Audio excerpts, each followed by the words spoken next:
बीच में आए हैं।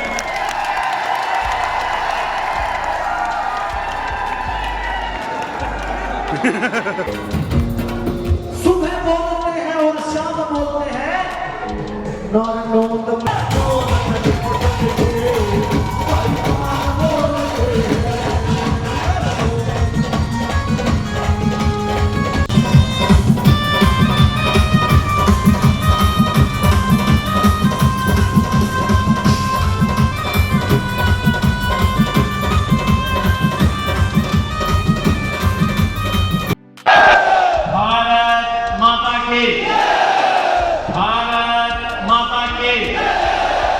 दादा काला पीर के दादा वंदे वंदे वंदे। देश की सीमाओं की सुरक्षा करने वाले जवानों की वीर भूमि हरियाणा और भारत के 140 करोड़ जनता का पेट भरने वाले अन्नदाता किसानों की धरती हरियाणा की धरा को, नारनौल की धरा को, हिसार की धरा को कोटि कोटि नमन करते हुए आप सबका मैं हृदय से अभिनंदन करता हूं। और समर्थन आज आप यहां भारतीय जनता पार्टी को देने के लिए और भारतीय जनता पार्टी के सुयोग्य प्रत्याशी कैप्टन अभिमन्यु जी को अपना आशीर्वाद देने के लिए यहाँ एकत्र हुए हैं। मैं सबसे पहले आपका हृदय से अभिनंदन करते हुए अंतःकरण से पूर्ण होकर के आपका मैं स्वागत करता हूं कि आपने जो उत्साह दिखाया है भाजपा के लिए, यह आज की आवश्यकता है। एक और देश की आन मान और शान की रक्षा करने के लिए लड़ने वाला हरियाणा, देश के अन्नदाता किसानों की धरती हरियाणा, और दूसरी तरफ भारत को कोसने वाले, भारत की विरासत को गाली देने वाले, भारत के विकास में अवरोध और रोड़ा खड़ा करने वाली कांग्रेस। याद करिए 22 जनवरी 2024, 22 जनवरी 2024 5 सदी का 500 वर्षों का इंतजार समाप्त करके अयोध्या धाम में अपनी पवित्र धरा पर प्रभु राम लला का फिर से विराजमान हुआ है, फिर से विराजमान हुए हैं।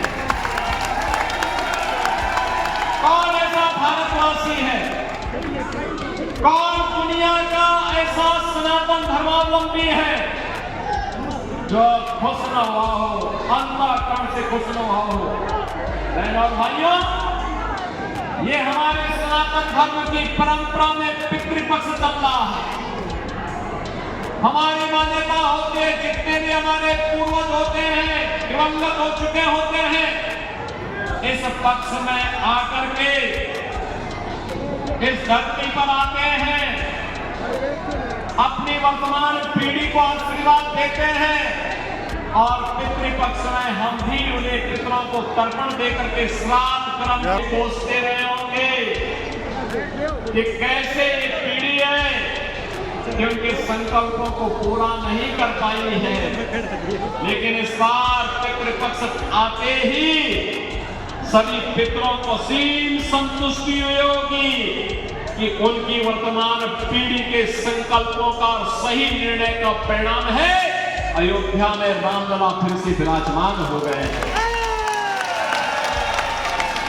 भाइयों, एक सही निर्णय कैसे देश की तकदीर को बदल सकता है, या प्रधानमंत्री मोदी जी के नेतृत्व में हम सब देख रहे हैं। अयोध्या में रामलला का विराजमान होना, भारतवासी खुश हैं, सनातन धर्मावलंबी अभिभूत हैं, लेकिन कांग्रेस पार्टी घड़ियाली आंसू बहा रही है। उन्हें अयोध्या के वैभव पर, अयोध्या में रामलला के विराजमान होने पर खुशी नहीं है। वे तो आज भी ये वही कांग्रेस है ये वही कांग्रेस है जिस कांग्रेस के एक प्रौढ़ा ने कहा था कि मैं तो एक्सीडेंटल हिंदू हूं।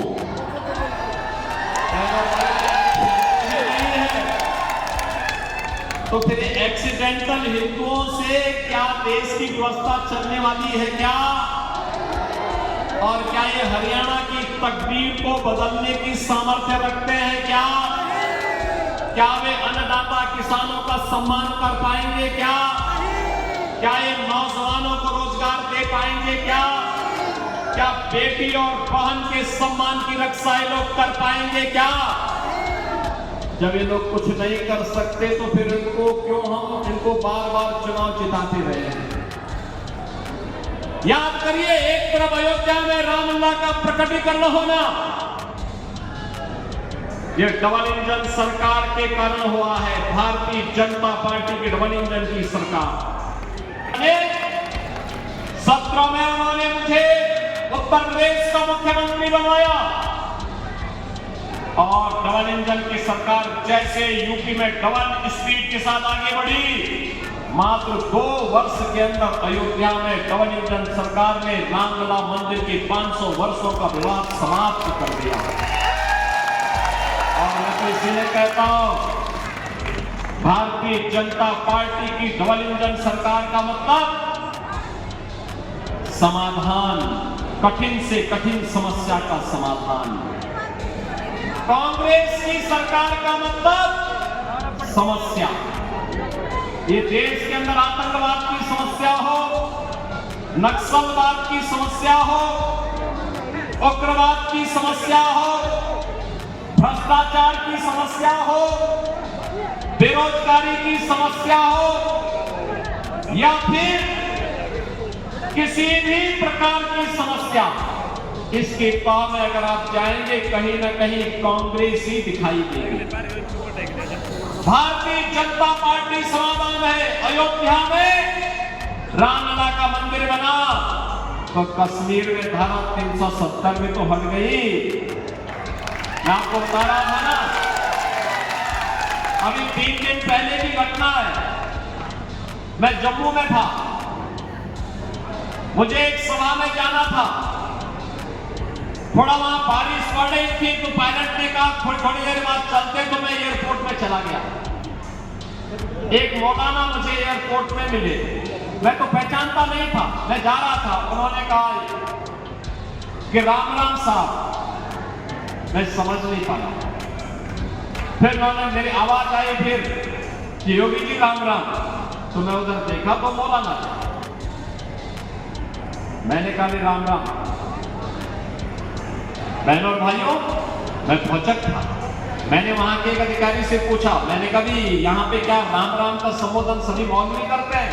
कहा नहीं साहब, ये धारा 370 हटने का इम्पैक्ट है। तो पहले राम और कृष्ण को कोसते थे, भारत को कोसते थे, आज उनके मुंह से राम राम निकल रहा है।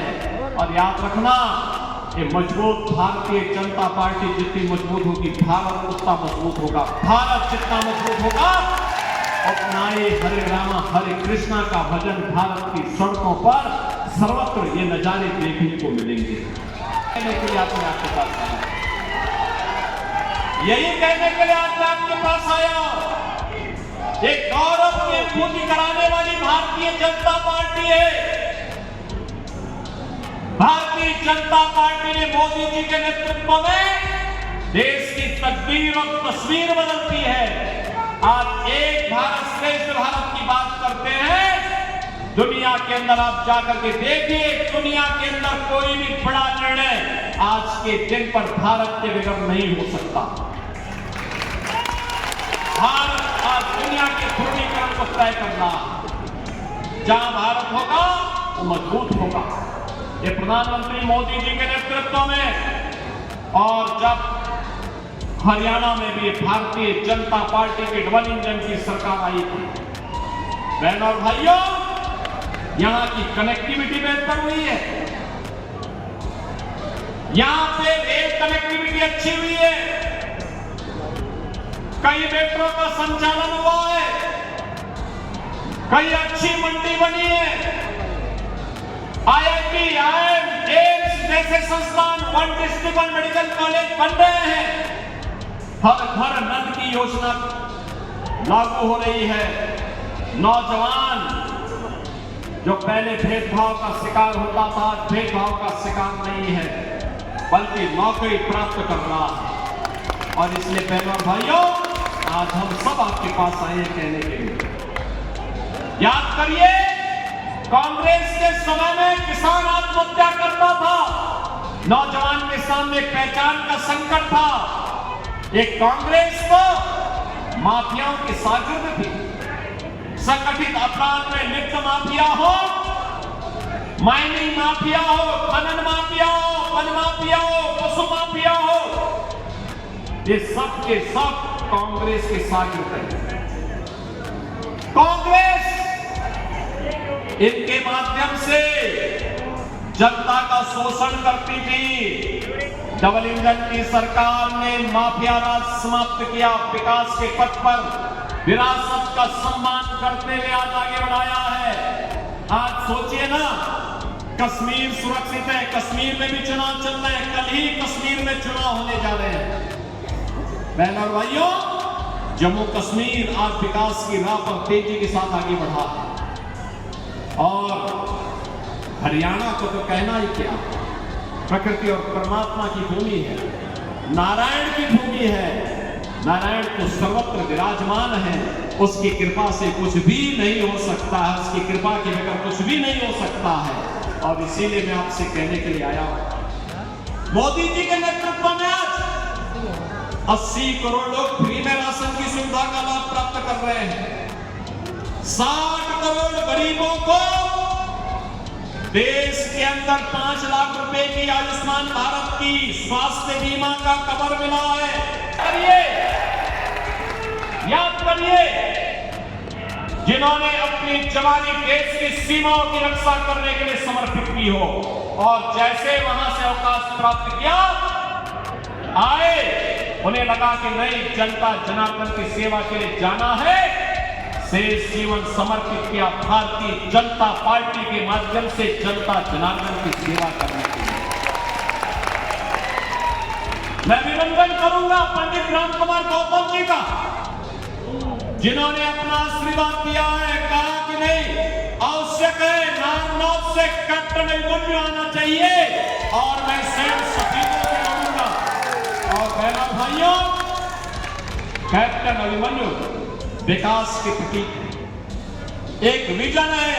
प्रधानमंत्री मोदी जी के विकास के विजन को जमीनी धरातल पर कैसे उतारना है, इसके प्रतीक हरियाणा में कैप्टन अभिमन्यु जाने जाते हैं, जिन्होंने उसे जमीनी धरातल पर उतारने का काम किया। एक नहीं, एक दर्जन से अधिक मंत्रालयों के माध्यम से हर एक योजना को प्रभावी ढंग से जमीनी धरातल पर उतारने का कार्य, एक बिगड़े हुए क्षेत्र को फिर से उठाने का कार्य उन्होंने अपने कार्यकाल के दौरान किया। और इसलिए बहनों और भाइयों, हम आपसे कहने के लिए आए हैं, यह समय भारत को दुनिया की एक महाताकत बनाने का समय है। अच्छे लोग नहीं आएंगे तो विकास ठप पड़ जाएगा। ये कांग्रेस के लोग जो राम की संस्कृति पर विश्वास नहीं करते, वो रोम की संस्कृति पर विश्वास करते हैं, इन लोगों पे कभी विश्वास मत करना। इस संकट के समय आपके साथ कभी नहीं खड़े होंगे। जब संकट आएगा तो राहुल जी को तो नानी याद आती है, इटली भाग जाते हैं। आपके बीच में तो तब कार्य करने के लिए कैप्टन अभिमन्यु ही बचेंगे, यहां पर कार्य करने के लिए। आपके बीच में तो पंडित राम कुमार गौतम जी ही बचेंगे। और इसीलिए बहनों भाइयों, आप सबसे अपील करने के लिए आया हूं। एक तरफ नारनौल से हमें यहां पर कैप्टन अभिमन्यु को भारी बहुमत से विजयी बना करके कांग्रेस की जमानत को जब्त किया। हमने इसीलिए आज यहां पर, मैं स्वयं यहां पे तो आया ही हूं, लेकिन साथ साथ मैंने यहां पर आज अपने दो प्रमुख संतों को ही बुलाया है। दादा काला पीर कोट कला खुर्द से हम लोगों ने यहां पर बुलाया है। यहां पर श्रीमान सुकराई नाथ जी को मैंने बुलाया। मैंने कभी आकर के यहां पर अपना समर्थन दीजिए, आशीर्वाद दीजिए कैप्टन। बहनों भाइयों, इसके साथ ही यहां पर बाबा पालनाथ जी महाराज भी दादा से आए हैं अपना आशीर्वाद प्रदान करने के लिए। और फिर ये जो नारायण की भूमि है, बाबा लालदास जी की पावन धरा है, उनका आशीर्वाद तो विरासत वालों के साथ ही होना है और वो केवल विरासत का संरक्षण भाजपा कर सकती है। और इसीलिए आप सबसे मेरी अपील है कि नारनौल से कैप्टन अभिमन्यु को भारी बहुमत से विजयी बनाना है। और मेरी आप सबसे ये भी अपील है कि सभी के भाजपा के प्रत्याशी जो पूर्व में इस नारनौल से विधायक रहे हैं, वहां की देवतुल्य जनता से भी मेरी प्रार्थना है कि वहां से पंडित राम कुमार गौतम जी को भी भारी बहुमत से विजयी बना करके हरियाणा विधानसभा से चुन करके चंडीगढ़ भेजें। इन दोनों लोगों को बना करके भेजेंगे तो ये हिसार को भी बनाएंगे, हरियाणा को भी बनाने का काम मजबूती के साथ आगे करेंगे। आपका आशीर्वाद प्राप्त होगा। हाथ ला करके खड़ा करके बोलिए मुझे अपने सामने, जहां तक मेरी आवाज पहुंच रही है, केवल जनता जनार्दन के सिर ही सिर दिखाई दे रहे हैं। दोनों हाथ ला करके एक बार संकल्पित होकर के बोलेंगे कि हमें कमल ही कमल खिलाना है।